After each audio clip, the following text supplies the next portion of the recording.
वंचितने जास्तीत जास्त उमेदवार उभे करायचा हा एकच त्याचा फंडा आहे आणि त्यासाठी त्यांनी जे कोणी भेटतील त्यांना दिलेले आहेत.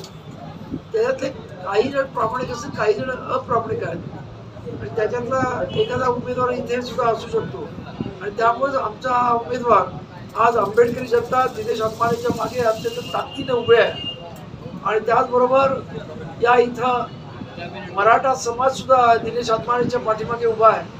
आणि दुसरं, आज मला तुमच्या या चॅनलवरून माझ्या मुस्लिम बांधवांना एक विनंती करायची आहे की त्यांचे काही फतवे निघत आहेत, त्या फतव्यांच्या बद्दल मला काही म्हणायचं नाही, परंतु मला एवढं सांगायचं की तुम्ही तुमच्या डोक्याने विचार करा. लोकसभेमध्ये एकाही मुसलमानाला या काँग्रेसने सीट दिली नाही. आज 288 विधानसभेमध्ये फक्त 3 सीट काँग्रेसने मुसलमान दिल्यात आणि उभाटाने 2 जणांना दिल्यात.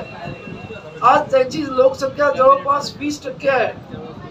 जर आपण पाहिलं की जनसंख्येच्या हिशोबात भागीदारी बघितली तर 228 आणि 20% समाज असेल तर त्याला 56 तरी जागा मिळायला पाहिजेत. परंतु हे सर्वजण जे महाविकास आघाडीमधले आहेत ते फक्त त्याची मतं घ्यायचा आणि त्याच्या धर्मगुरूंना आपलंसं करायचं आणि त्यांच्याकडून फतवे काढून द्यायचं, एवढंच राजकारण करत आहे. आणि त्यामुळेच आज हा मुस्लिम समाज मागे पडलेला आहे.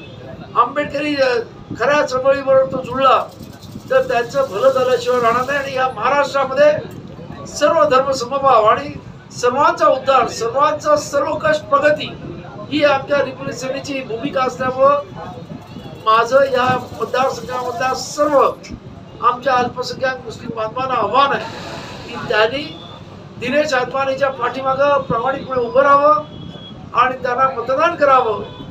आणि हा दिनेश तुमच्या अडीअडचणीच्या किंवा कुठेही अशा पद्धतीने काही गडबडी झाला तर त्यावेळेस खंबीरपणे तुमच्या मागे उभं राहिल्यावर मी सांगतो. धन्यवाद.